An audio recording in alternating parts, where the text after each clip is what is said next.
Have you ever wondered how to get cool, choppy vocals like this?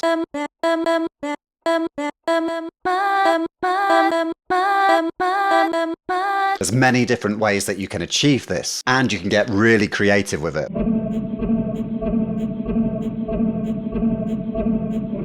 In this video, I'm going to show you how, and I'll start with some really basic methods, and then they'll get more creative as we go on. Here in Logic, I've got a female vocal from a recording session I did a little while ago, and we're going to use this for the basis of this video. So first off, I'll just play this. Breathing in, I can feel it as you hold me. Under my skin, are you killing me so slowly? Lovely vocal there from Gemma, doing a cover of Nicotine by Joe Goddard. So, vocal chops. One of the easiest way to do this is actually using a drum plugin in Logic Pro, and that is the Beat Breaker. So if we come to multi-effects and we go to the Beat Breaker, and now you can choose these different presets from down here, or you can choose them from up here. Let's say we want a stutter-in kind of effect. Breathing in, I can feel it as you hold me. Cool, so that's quite interesting. And then you can choose all these different ones that are in a similar vein to these grain streams. And then you can change these. You can change the beat, you can change the speed. You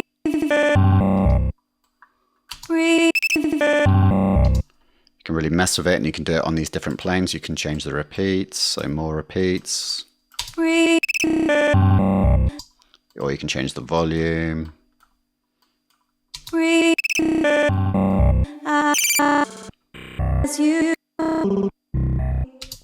Cool, so that just using the Beat Breaker is one way to do it. There's loads. Another good way to do it is use one of the other multi-effects, and that is the step effects. And I really love the step effects in Logic Pro. I think this is an underrated plugin.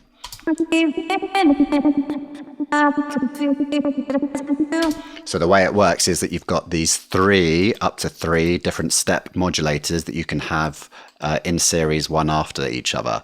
So if I just turn it off, I can just have the filter cutoff being modulated here, but I can change that to any of these other controls. If I turn the mod effects on or any of the others, they all become available. And you can choose different LFOs or different app patterns, and it will change this. So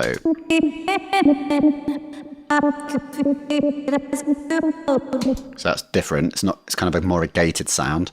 And you can see that this pattern is modulating the cutoff here. On the filter, and you can change the depth, you can change the rate.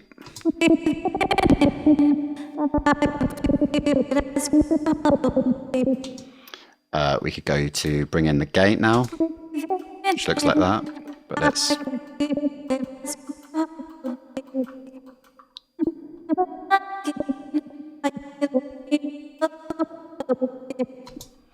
so that's quite cool. We could bring in some randomization. There's a load of other settings. Shift it right. Or rather than the gate, how about we have it on the resonance?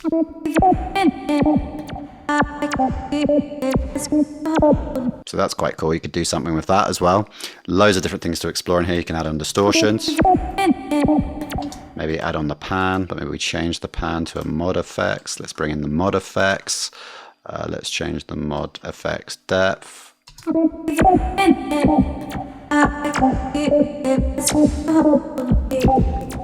You can get really creative with this plugin. Cool, so that's just literally sticking on two different plugins. And what you might do is, as I said, you might just chop out little bits of this. So physically come in with the scissors. You can chop by holding Command. If you've got the scissors on your second tool, hold Command and then press Option.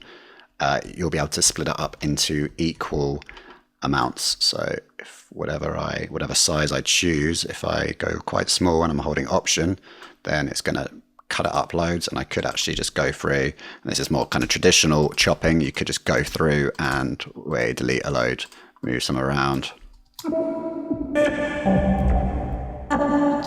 Or whilst we're here, say we've got this little bit, say we wanted to boost some of them up, we could change the pitch on some of these. We could just come into here in the region inspector up here, where you could reverse one, you could pitch shift up one, transpose, that's what I'm looking for.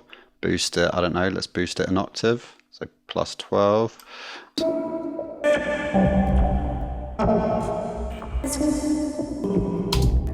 Take it off the effect.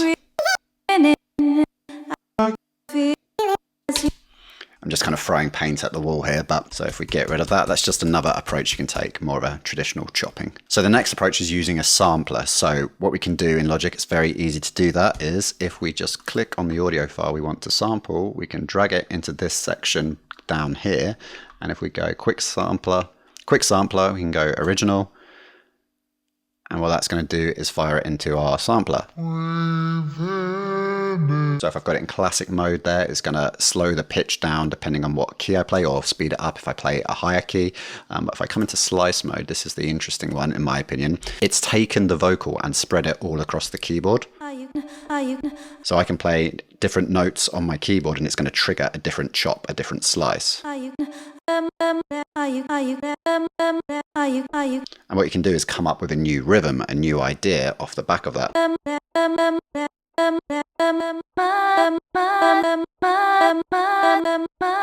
And you can get really creative with it. I love that. That's one of my favorite ways of chopping, actually. You can go further with this. You can bring in different things on the sampler. You can bring in filtering.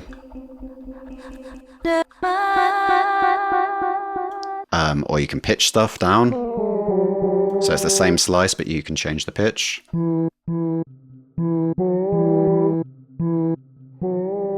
Or pitch it up, perfect fifth. You get that more of a chipmunky sound, but yeah, still cool, I still like it. And then when you had something you liked, you would just record it in as a new piece. Okay, so moving on. So we're on a MIDI track here because we're using the sampler, and what that means is we can use the MIDI effects, which is really cool. So we could actually add an arpeggiator to our sound here. So now if I play one note on this sampler, I'm going to get an arpeggiated note.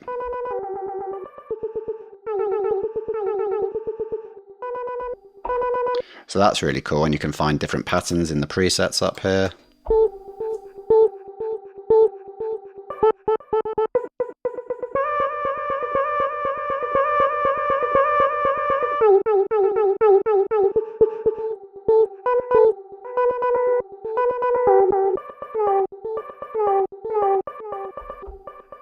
See, that's really cool in my opinion. I love that. So you can do that, and you could take this even further if you wanted. What I can do is use my MIDI controller to control the rate here. So if I learn that, so I'll click on it, hit Command and L, and let's see, move the controller. So yeah, I want it on CC1. Let's try it on CC1.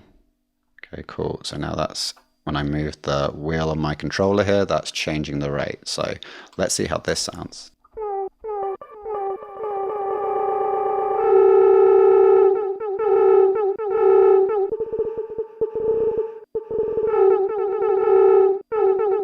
So that's really cool.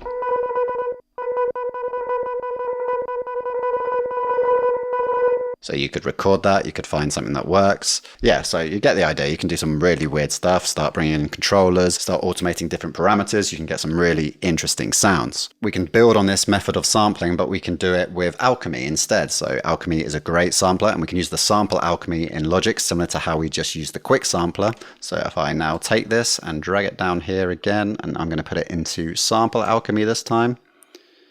If I play it. Okay, so I've got three options. This is the way it works. You can use granular, you can use additive, or spectral. I personally like the granular the most, but that's just my taste. And you've got these different modes up here. You can have it playing in a classic mode, so it's just going to move left to right, loop, scrub, bow, up, and they all have different sounds. So let's just change the size. I like small grains or something like that. Let's go a bit. Let's move the density. There we go, that's the sound I like. Bring up the pan and the time, increase some randomness. You can move where it starts from. Move the size around.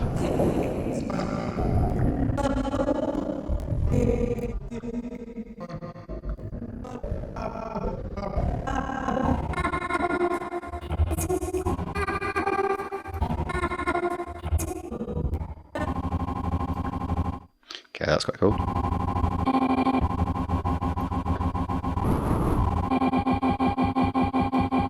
If I move it on the vertical, it changes the size.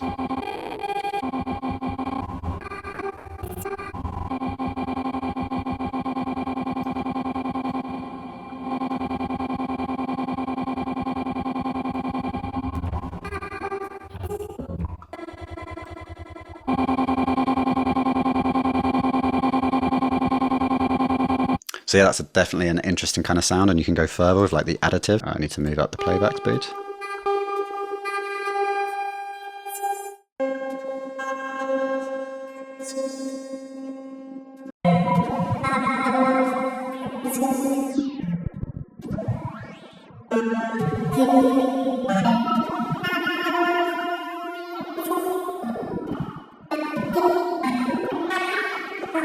And when you're on additive mode, you can change the different effect here. Some interesting ones. 4-man synth.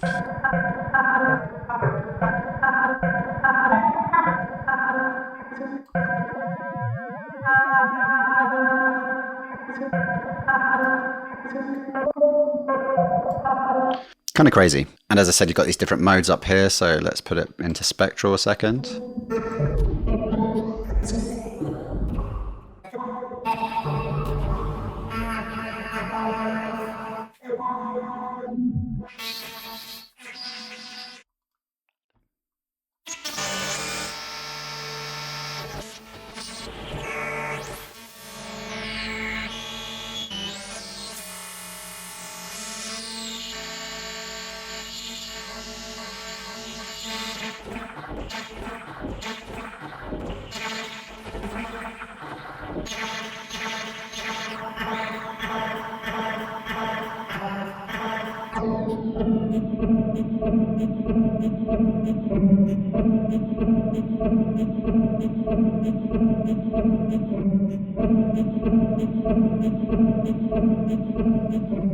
That's really cool. I like that. That could easily be an intro on a beat or something.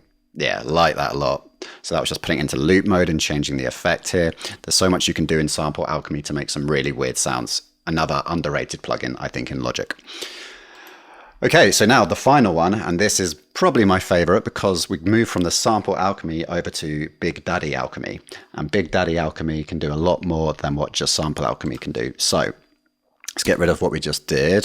So you have to create the track, new software instrument. Let's come to Alchemy. And I'm going to initialize it because I want it to be fresh and new and just have one saw in. And what you can do now is bring in your audio, you drag and drop. You see there's 4 different modes here. You can have additive, spectral, granular, or sampler. So it's based off of Sample Alchemy. But let's go to the sampler one here. So yeah, okay, more traditional sampler, but there's some cool stuff you can do with the modulations. So if I come into the patch, we've got basic sampler. Now let's mess with it. So I really like being able to move the starting point for chops.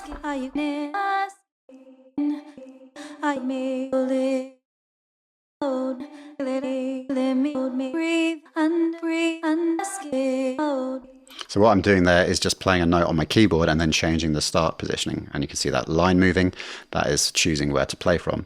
Now I'm doing this manually by using my mouse, and you could do that and just put the automation in latch mode and then record that in. But I want to be lazy, and I'm going to get the MSEG to do it for me, which is like a dynamic envelope. So we can choose a preset, and I want a randomish one. So we get this shape, and I want to apply this now to the start. So if I click start, and now I turn this on, I want MSG1, just move the depth up. So now it's going to be jumping around, and because it's not being re-triggered, it's just going to play through this random patch over and over again. So if I play my keyboard now, it's just going to play at random different times.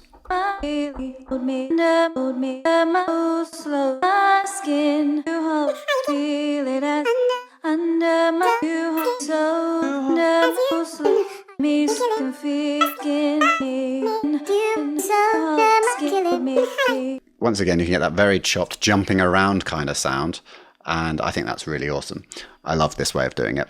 And to get the best results, what you can do is just combine some of these. So once you have an idea, there's nothing to stop you recording that and then resampling it again and using one of the other methods. So you can just keep going round and getting really, really crazy stuff happening. And I've only imported it once, for instance, into Alchemy. I could import the same sampler into, let's say, B as well.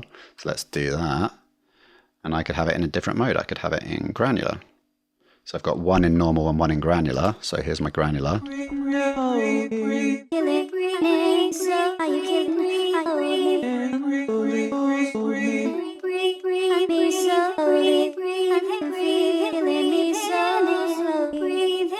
Me just randomly doing something there, we've already got quite a cool little sound that we could build on and incorporate into a track. So yeah, you can have so much fun with this. You can get really creative with vocal chops, and you might just, if you don't know when to use them, you might just throw them in at random times, maybe at the end of a chorus or just before a break. You might have it as like in a drop down and build up with like a filter.